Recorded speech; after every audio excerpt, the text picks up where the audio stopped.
ये ZBC की Urdu service है। पेश खिदमत है हालात हाजिरा का प्रोग्राम सरबीन।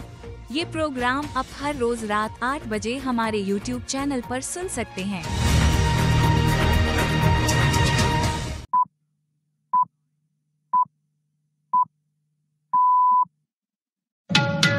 इतवार 30 मार्च के सरबीन से जावेद चौधरी का सलाम।